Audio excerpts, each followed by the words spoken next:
वेद पाठशाला में मैं आपका हार्दिक स्वागत करती हूँ। प्रिय श्रोता, परमेश्वर का वचन जीवित, पवित्र एवं सामर्थी है। आशा है कि आज के वचन से आपको आत्मिक लाभ होगा। तो लीजिए प्रस्तुत है ये संदेश। नमस्कार श्रोता, वेद पाठशाला की अगली कक्षा में आपका स्वागत है। यदि आप पहली बार इस अध्ययन में भाग ले रहे हैं तो यह बताने में मुझे प्रसन्नता है कि यह संपूर्ण पवित्र शास्त्र का अध्ययन है जो पवित्र शास्त्र के प्रत्येक पुस्तकों का परिचय व रूपरेखा देता है, जिसे हम अपने जीवन के व्यवहारिक क्षेत्र में लागू कर सकते हैं। बाइबल के सर्वेक्षण में हमने उत्पत्ति की पुस्तक से प्रारंभ किया था और अब प्रायः सर्वेक्षण के अंतिम भाग में हैं। इन दिनों में हम याकूब की पत्री का सर्वेक्षण कर रहे हैं जो नए नियम के अंत में पाए जाते हैं। पिछले अध्ययनों में हमने याकूब की पत्री से देखा कि याकूब पाप व उद्धार के उद्गम व परिणाम के विषय में क्या कहता है। इस अध्ययन में हम देखेंगे कि याकूब पवित्रीकरण के उद्गम व परिणाम के विषय में क्या कहता है। याकूब पवित्रीकरण के विषय में इस प्रकार कहता है, ध्यान से सुनें।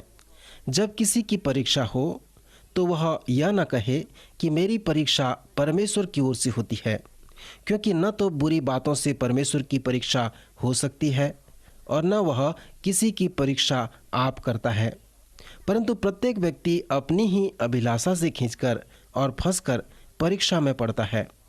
फिर अभिलाषा गर्भवती होकर पाप को जनता है और पाप जब बढ़ जाता है तो मृत्यु को उत्पन्न करता है। हे मेरे भाइयों, धोखा न खाओ, क्योंकि हर एक अच्छा वरदान और हर एक उत्तम दान ऊपर ही से है और ज्योतियों के पिता की ओर से मिलता है, जिसे में न तो कोई परिवर्तन हो सकता है और न अदल बदल के कारण उस पर छाया पड़ती है। उसने अपनी ही स्वेच्छा से हमें सत्य के वचन के द्वारा उत्पन्न किया, ताकि हम उसकी सृष्टि की हुई वस्तुओं में से एक प्रकार के प्रथम फल हों। नए नियम में 3 लोग हैं जो याकूब कहलाते हैं। 2 प्रेरित थे, एक जब्दी का पुत्र याकूब था और दूसरा हल्फै का पुत्र याकूब था। फिर एक और याकूब था जो यीशु मसीह का भाई था, जिसने इस पत्री को लिखा है, जिसका हम सर्वेक्षण कर रहे हैं। हमने सीखा कि याकूब बहुत व्यवहारिक व्यक्ति था। पहले अध्याय के प्रारंभिक कथन में वो कहता है कि हम आंधी, परीक्षा व समस्याओं के उद्गम व परिणाम के विषय में जानें। उसने हमें कहा है कि हमारे आंधी व परीक्षा हमारे लिए अच्छे हो सकते हैं, विशेष करके यदि हम परमेश्वर से बुद्धि व आश्चर्य कर्म प्राप्त करते हैं, ताकि उसके द्वारा उन आंधियों को प्रत्युत्तर दे सकें, तो ऐसे समय में ये हमारे लिए अच्छा होता है। परंतु फिर भी पहले अध्याय में याकूब ने हमें पाप के उद्गम व परिणाम तथा पाप के लिए परीक्षा में पड़ने के विषय में बताया है। उसने हमें कहा है कि परीक्षा द्वारा पाप में पड़ने का स्रोत परमेश्वर नहीं है। मनुष्य का पाप की ओर बढ़ने में परमेश्वर का कोई हाथ नहीं है। इसलिए याकूब चाहता है कि हम स्पष्ट रूप से परीक्षा व संकट में पड़ने के विषय में, जो हमें आत्मिक रूप से बढ़ाता है, उसे जानें, और पाप में पड़ने की परीक्षा जो हमारे आत्मिक जीवन को नष्ट कर देता है, उसे जान लें। और वह चाहता है कि हम दोनों के मध्य में उसके अंतर को समझें। यदि आप पहले अध्याय का अध्ययन करते हैं तो याकूब इस बात का वर्णन करता है जिसे हम पाप की संरचना कहते हैं। याकूब हमें पाप के उद्गम, पाप के प्रलोभन, पाप की चालाकी, पाप के परिणाम और पाप के दंड के विषय में बताया है। पाप हमेशा उसकी मजदूरी चुकाता है। संसार की अर्थव्यवस्था एक बार अस्थिर हो जाएगा, घटेगा, बढ़ेगा, परंतु पाप हमेशा अपनी मजदूरी चुकाता है। याकूब हमें स्मरण दिलाता है कि पाप की मजदूरी मृत्यु है। इसके बाद वह हमें सुसमाचार भी बताता है कि उसी पाप के लिए समाधान व हल भी है। इस संदर्भ में याकूब ने हमें उन आंधियों के विषय में बताया है जिसका हम सब सामना करते हैं। प्रथम अध्याय में जिस सच्चाई को हम समझते हैं उसे मैं पाप की संरचना कहता हूँ। याकूब कहता है, पाप तब प्रारंभ होता है जब कुछ देखते हैं और उसे पाने के लिए आकर्षित हो जाते हैं, अभिलाषा करते हैं और इस प्रकार उसे प्राप्त करके पाप कर लेते हैं। याकूब के अनुसार जब आप कुछ देखते हैं और उसे पाना चाहते हैं तो अभी तक आपने पाप नहीं किया है, पर जब उस वस्तु को देखकर उसे पाना चाहते हैं और आप में अभिलाषा आता है, फिर भी आप पाप में नहीं पड़े हैं। परंतु जब उस परीक्षा में पढ़कर उसे पाने के लिए आगे आते हैं तो आप में वो अभिलाषा की पाप आ जाती है और फिर आपके पाप की जो मजदूरी होगी वो मृत्यु होगा। याकूब चाहता है कि हम इस विषय को समझें। पहाड़ी उपदेश में प्रभु यीशु मसीह ने कहा, तुम सुन चुके हो कि कहा गया था व्यभिचार न करना, परंतु मैं तुमसे कहता हूँ कि जो कोई किसी स्त्री पर कुदृष्टि डाले वह अपने मन में उससे व्यभिचार कर चुका। अनेक लोग हैं जो यीशु की शिक्षा को गलत समझ जाते हैं। यहाँ पर यीशु के कहने का तात्पर्य यह है, व्यभिचार करने से पहले जब तुम में अभिलाषा की विचार हो तो तुम उसे अपना मन दृष्टि हटा लो ताकि तुम उस युद्ध में विजय प्राप्त कर सको। यहाँ पर याकूब यीशु के उस शिक्षा को इसलिए दे रहा है क्योंकि उसकी शिक्षा इस प्रकार के पाप में पड़ने के लिए हल व समाधान है। याकूब पहले अध्याय में इस शुभ समाचार के साथ अपनी शिक्षा को समाप्त करता है कि इस प्रकार के पाप की समस्या के लिए समाधान व हल है। यीशु व याकूब दोनों ने शिक्षा दिए हैं कि यौन पाप की जो समस्या है उसका समाधान परमेश्वर का वचन है। याकूब ने हमें कहा है कि यह परमेश्वर की योजना है कि परमेश्वर के वचन के द्वारा हमारा नया जन्म हो। हम नए जन्म का अनुभव प्राप्त कर सकते हैं और उस नए जन्म के अनुभव के द्वारा पाप की समस्या का समाधान कर सकते हैं। जिस प्रकार पतरस ने बताया है उसी प्रकार याकूब भी कह रहा है। पतरस की पहली पत्री में पतरस ने हमें कहा है कि परमेश्वर का वचन अविनाशी बीज के समान है जो मनुष्य के हृदय में जाता है और एक बीज की तरह बढ़ता है। यहाँ पर पतरस जिस बीज शब्द का प्रयोग किया है वह यूनानी में शुक्राणु है। जब यह मनुष्य के जीवन में लगाया जाता है तो आपके पास अंडाणु है और शुक्राणु है। जब ये दोनों एक साथ आते हैं तो गर्भ धारण होता है, फिर 9 महीने तक वह गर्भ में रहता है और इस प्रकार फिर जन्म होता है और उसके बाद वृद्धि होती है। सो पतरस अपनी पहली पत्री में उसके पहले अध्याय के अंतिम वचनों में इसे लिखता है। याकूब भी अपने प्रथम अध्याय के अंतिम पदों में इसी प्रकार लिखा है। याकूब कहता है कि परमेश्वर का वचन पवित्र आत्मा का एजेंट है या परमेश्वर का एक एजेंट है जो आपके हृदय में जीवन को उत्पन्न कर देता है और नए जन्म का अनुभव देता है। फिर नया जन्म आपको सामर्थ देगा कि पाप में जीवन व्यतीत न करो। पहले अध्याय के अंतिम वचन को पढ़ें और उस पर विश्वास करें। अध्याय के अंत में पाप के उद्गम और परिणाम के विषय में बुरा समाचार बताने के बाद वह हमें उद्धार के उद्गम व परिणाम के विषय में एक शुभ समाचार बताता है कि पाप से छुटकारा पाने के लिए परमेश्वर का वचन ही हल व समाधान है। फिर दूसरे अध्याय में वह हमें परमेश्वर के वचन पर चलने के लिए उत्साहित करता है। पहले अध्याय का सार इस प्रकार है, क्योंकि परमेश्वर का वचन हमारे नए जन्म के लिए बीज या साधन है। इसलिए हे मेरे भाइयों, यह बात तुम जानते हो। इसलिए हर एक मनुष्य सुनने के लिए तत्पर और बोलने में धीरा और क्रोध में धीमा हो, क्योंकि मनुष्य का क्रोध परमेश्वर के धर्म का निर्वाह नहीं कर सकता। इसलिए सारी मलिनता और बैर भाव की बढ़ती को दूर करके उस वचन को नम्रता से ग्रहण कर लो जो हृदय में बोया गया है और जो तुम्हारे प्राणों का उद्धार कर सकता है। परंतु वचन पर चलने वाले बनो और केवल सुनने वाले ही नहीं जो अपने आप को धोखा देते हैं, क्योंकि जो कोई वचन का सुनने वाला हो और उस पर चलने वाला न हो तो वह उस मनुष्य के समान है जो अपना स्वाभाविक मुंह दर्पण में देखता है, इसलिए कि वह अपने आप को देखकर चला जाता है और तुरंत भूल जाता है कि मैं कैसा था। पर जो व्यक्ति स्वतंत्रता की सिद्ध व्यक्ति उसकी व्यवस्था पर ध्यान करता है वह अपने काम में इसलिए आशीष पाएगा कि सुनकर वो भूलता नहीं पर वैसा ही काम करता है। सो इस लेखांश का जो मुख्य पद है वो इस प्रकार है कि वचन पर चलने वाले बनो, केवल सुनने वाले ही नहीं जो अपने आप को धोखा देते हैं। परमेश्वर का वचन जो एजेंट है, जो हमारे जीवन को नया बनाता है। फिर परमेश्वर का वचन उस दर्पण के समान है। जब आप इसे पढ़ते हैं तो आप परमेश्वर के वचन रूपी बीज जो दर्पण है, अपने आप को उसे देखते हैं। इसलिए याकूब कहता है कि वचन के सुनने वाले ही नहीं वरन उस पर चलने वाले बनो।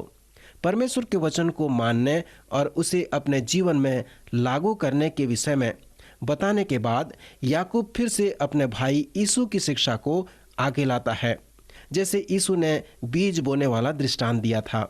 सो याकूब कहता है, उस वचन को नम्रता से ग्रहण कर लो जो हृदय में बोया गया और जो तुम्हारे प्राणों को उद्धार कर सकता है। परमेश्वर का वचन जीवित है, जैसे इब्रानियों की पत्री में हम पढ़ते हैं, क्योंकि परमेश्वर का वचन जीवित, प्रबल और हर एक दोधारी तलवार से भी चोखा है और जीव और आत्मा को और गांठ गांठ और गुदे गुदे को अलग अलग करके वार पार छेदता है और मन की भावनाओं और विचारों को जांचता है और शारीरिक और आत्मिक बातों को आपके जीवन से अलग अलग कर देता है। परमेश्वर का वचन आपके हृदय की गहराई को छूता है और आपके हृदय से बातें करता है। जब आप इस वचन को सही रूप से प्रत्युत्तर देते हैं तो परमेश्वर का वचन आपके जीवन में आश्चर्य कर्म करता है और आपका जीवन नया हो जाता है। इसलिए याकूब ने गंभीरता पूर्वक कहा है कि वचन पर चलने वाले बनो, केवल सुनने वाले ही नहीं जो अपने आप को धोखा देते हैं। क्योंकि केवल सुनने वाले उस मनुष्य के समान हैं जो अपना स्वाभाविक मुंह दर्पण में देखते हैं और तुरंत भूल जाते हैं कि वो कैसे थे। वह आगे आकर फिर हमें झूठे धार्मिकता और सच्चे धार्मिकता के विषय में बताता है। याकूब कहता है कि यदि कोई अपने आप को भक्त समझता है और अनाथों व विधवाओं के क्लेश में उनकी सुधि नहीं लेता तो वह झूठा है और उसकी भक्ति व्यर्थ है। सो याकूब के अनुसार परमेश्वर पिता के निकट शुद्ध और निर्मल भक्ति यह है कि अनाथों और विधवाओं के क्लेश में उनकी सुधि लें और अपने आप को संसार से निष्कलंक रखें। सो याकूब कहता है कि यदि हमारी भक्ति अनाथों और विधवाओं के लिए कुछ नहीं करती तो वह व्यर्थ है। मैं सोचता हूँ कि यह एक महान चुनौती है। मित्र, क्या आप देखते हैं कि याकूब कितना व्यवहारिक व्यक्ति है। याकूब उस वचन के महत्वपूर्णता पर प्रकाश डालते हुए कहता है कि केवल सुनने वाले न बनो परंतु उस वचन के अनुसार चलने वाले बनो। दूसरे अध्याय में याकूब आकर कहता है, जिसे हम झूठे लोग और सच्चे लोग कह सकते हैं। उसने कहा है कि हम लोगों को आदर करने में भेदभाव करते हैं और पाप में पड़ जाते हैं। मान लीजिए यदि कोई सुंदर व महंगे वस्त्र पहनकर आपके कलीसिया में आता है तो आप उसका आदर करते हैं और उसे अच्छे स्थान में बैठाते हैं। पर यदि कोई गंदे व फटे वस्त्र पहनकर आए तो आप उसे पीछे के किनारे सीट में बैठने के लिए कहते हैं। सो याकूब के अनुसार यदि आप ऐसा करते हैं तो आप पाप करते हैं। आप पक्षपात व भेदभाव का पाप करते हैं, क्योंकि परमेश्वर मनुष्य के बाहरी रूप को नहीं देखता परंतु वो हृदय को देखता है। परमेश्वर के वचन के अनुसार जो पहला शमूएल 16वें अध्याय 7 पद में लिखा है, क्योंकि यहोवा का देखना मनुष्य का सा नहीं। मनुष्य तो बाहर का रूप देखता है परंतु यहोवा की दृष्टि मन पर रहती है। परमेश्वर मनुष्य के हृदय को देखता है। सो याकूब भी इसी प्रकार कहता है कि यदि तुम आदर करने में पक्षपात या भेदभाव करते हो तो तुम पाप करते हो। फिर याकूब झूठे विश्वास व सच्चे विश्वास के विषय में लिखता है। यह उसके पत्री में बहुत ही विवादास्पद विषय है। दूसरे अध्याय के पद 14 से 26 पद बहुत ही विस्मित पद हैं। वह कहता है कि कार्य के बिना कोई ऐसा विश्वास नहीं है। इस लेखांश के अंतिम भाग में वो कहता है, सो तुमने देख लिया कि मनुष्य केवल विश्वास से ही नहीं वरन कर्मों से भी धर्मी ठहरता है। वैसे ही राहाब वेश्या भी, जब उसने दूतों को अपने घर में उतारा और दूसरे मार्ग से विदा किया तो क्या कर्मों से धार्मिक न ठहरी। इब्राहिम ने परमेश्वर की प्रतीति की और यह उसके लिए धर्म गिना गया और वह परमेश्वर का मित्र कहलाया, क्योंकि उसने अपने पुत्र इसहाक की वेदी पर चढ़ाया। तो क्या वह कर्मों से धर्मी न ठहरा? इब्राहिम परमेश्वर पर पूर्ण रूप से इतना विश्वास व भरोसा किया कि परमेश्वर ने जो कुछ भी उससे कहा उसने स्वेच्छा से उसे स्वीकार कर लिया। उसके कार्यों के द्वारा उसका विश्वास देखा गया। याकूब की पत्री यह लेखांश विवादास्पद है। अनेक लोग विश्वास करते हैं कि यह लेखांश पौलुस की शिक्षाओं का खंडन करता है।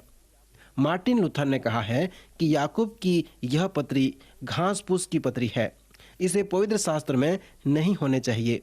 और विशेष करके इस दूसरे अध्याय के लेखांश के कारण अनेक लोग विश्वास करते हैं कि इसे पवित्र शास्त्र में नहीं होने चाहिए। मैं इस पत्री में पौलुस के लेखांशों का कोई खंडन नहीं पाता। यीशु इस प्रकार कहकर याकूब से सहमत थे कि तुम उनके फलों के द्वारा उन्हें जानोगे। यीशु ने यह भी कहा कि जब तुम फलवंत होगे तभी तुम मेरे चेले कहला सकते हो। सो यीशु की शिक्षा के जैसा याकूब इस प्रकार कहता है, तुम कहते हो कि बिना कर्मों द्वारा तुम विश्वास करते हो। विश्वास यदि कर्म सहित न हो तो अपने स्वभाव में वह मरा हुआ है। याकूब के अनुसार कार्य फल है और विश्वास जड़ है। कार्य का फल विश्वास के पेड़ में बढ़ता है। यहाँ पर याकूब जो कहता है बहुत ही महत्वपूर्ण बात है। किसी ने इसे इस प्रकार कहा है, विश्वास अकेला बचा सकता है, परंतु विश्वास जो बचाता है वह कभी अकेला नहीं होता। मैं सोचता हूँ कि याकूब जो कहता है उसका इस प्रकार से सार प्रस्तुत किया जा सकता है। एक तरह से हम विश्वास द्वारा बच सकते हैं, परंतु याकूब जो कह रहा है कि जो विश्वास हमें बचा रहा है वह अकेला नहीं है। विश्वास हमेशा कार्य के साथ होता है। सो याकूब के इस पत्री के प्रथम व दूसरे अध्याय में याकूब हमें उद्धार के उद्गम और परिणाम के विषय में बता रहा है। उसे बताते हुए वह हमें आंधी व परीक्षा के उद्गम व परिणाम के विषय में बताया है। उस आंधी व परीक्षा से याकूब का ये अर्थ है कि जो समस्या हमारे जीवन में आते हैं उससे परमेश्वर हमारे जीवन में भलाई करना चाहता है, और यदि हम उन समस्याओं का प्रत्युत्तर परमेश्वर के बुद्धि व उसके अनुग्रह से देते हैं तो वह हमें बढ़ाता है और उसके द्वारा हमारा भला ही होता है। फिर याकूब हमें पाप के उद्गम व परिणाम के विषय में बताया है। उसने हमें कहा है कि परमेश्वर पाप के परीक्षा का उद्गम नहीं है, क्योंकि पाप ने कोई अच्छाई नहीं होती। याकूब कहता है कि तुम में ये समझना है कि पाप कैसे प्रारंभ होता है और कार्य करता है, ताकि आप अपने पाप की समस्या के लिए हल प्राप्त कर सको। याकूब पाप की समस्या का हल प्रस्तुत करता है, वो हल उद्धार है। फिर वह उद्धार के उद्गम व उसके परिणाम के विषय में बताता है, जो परमेश्वर का वचन है। परमेश्वर की आत्मा है और नया जन्म पाना है। पवित्र आत्मा परमेश्वर का वो एजेंट है और परमेश्वर का वचन पवित्र आत्मा का वो एजेंट है। परमेश्वर का वचन वो अविनाशी बीज है जो हमारे अंदर आत्मिक जीवन को उत्पन्न करता है और हमें अनुग्रह देता है कि पाप और पाप की समस्या से हम बाहर निकल सकें। इसलिए याकूब परमेश्वर के वचन को सुनने, उसके अनुसार चलने और उसमें बने रहने के विषय में जोर देता है। जैसे याकूब तीसरे अध्याय को प्रारंभ करता है और कहता है, वही बल आपको बचा सकता है और वही आपको नीचे ला सकता है। याकूब चाहता है कि हम उन्हें समझें, इसलिए वह बाहरी बातों पर अधिक ध्यान नहीं देता। उसने इस तीसरे अध्याय में अनुशासन के विषय में प्रकाश डाला है। उसने हमें जीभ के विषय में बताया है कि उसे कैसे अनुशासन में रखा जा सकता है। उसने उदाहरण देकर कहा है कि जब हम अपने वश में करने के लिए घोड़ों के मुंह में लगाम डालते हैं तो हम उनकी सारी देह को भी फेर सकते हैं। देखो, जहाज भी यद्यपि ऐसे बड़े होते हैं और प्रचंड वायु से चलाए जाते हैं, तो भी एक छोटी सी पतवार के द्वारा माझी की इच्छा अनुसार वे घुमाए जाते हैं। उसी तरह से याकूब कहता है कि इस जीव को भी एक तरह से नियंत्रण में रखा जा सकता है। वो है कि अपने कामों को नम्रता सहित प्रकट करो जो ज्ञान से उत्पन्न होती है, और यह परमेश्वर के वचन के द्वारा आता है। जिस प्रकार एक शक्तिशाली घोड़े को उसके मुंह में लगाम लगाकर उसे नियंत्रण में किया जा सकता है, उसी प्रकार परमेश्वर के ज्ञान प्राप्त कर उसके अनुग्रह से उसे अपने जीवन में नम्रता से लागू करें और परमेश्वर के अनुशासन में जीवन बिताएं। अपने आप को परमेश्वर के ज्ञान के नियंत्रण में ले आएं, तभी आप अपने जीव को परमेश्वर के नियंत्रण व उसके वश में कर सकते हैं। फिर वह 2 प्रकार के ज्ञान के विषय में बताता है। कड़वी डाह, विरोध, घमंड, झूठ बोलना, ये सांसारिक, शारीरिक व शैतानिक हैं, जो ऊपर से नहीं आता, परमेश्वर की ओर से ये नहीं आता। पर जो ज्ञान ऊपर से आता है वह पहले पवित्र होता है, फिर मिलनसार, कोमल और मृदु भाव और दया और अच्छे फलों से लदा हुआ और पक्षपात और कपट रहित होता है। याकूब कहता है कि ऊपर से आने वाला का जो स्रोत परमेश्वर है, ये ज्ञान परमेश्वर की ओर से आते हैं। सो याकूब के अनुसार 2 प्रकार के ज्ञान हैं, एक शैतान की ओर से आता है और दूसरा परमेश्वर पिता की ओर से आता है। फिर याकूब कहता है कि हमारे जीवन के बाग में 2 प्रकार के ज्ञान बोए जाते हैं।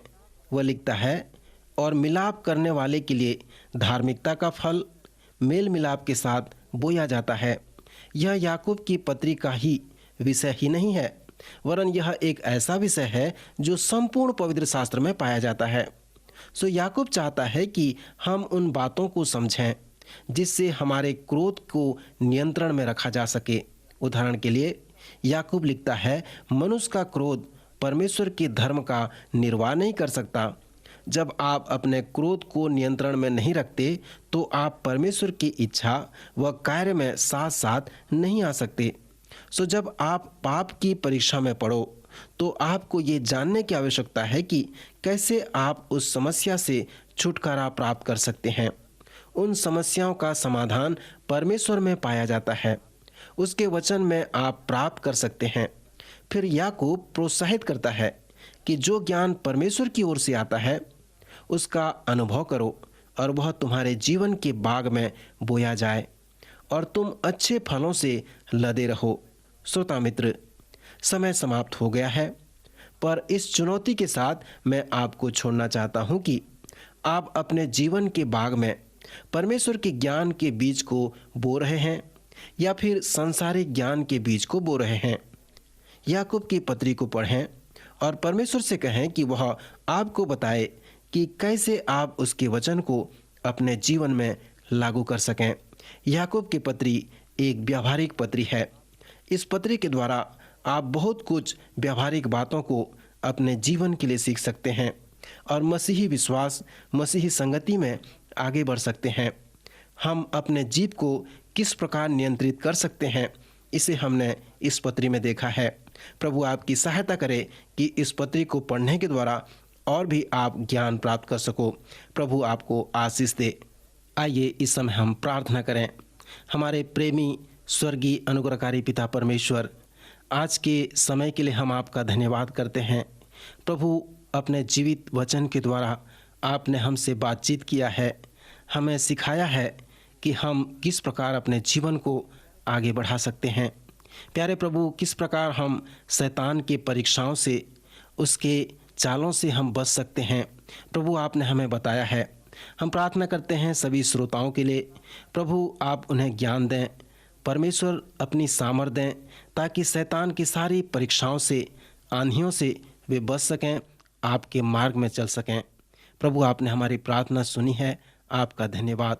उद्धारकर्ता प्रभु यीशु मसीह के नाम से प्रार्थना मांगते हैं, आमीन।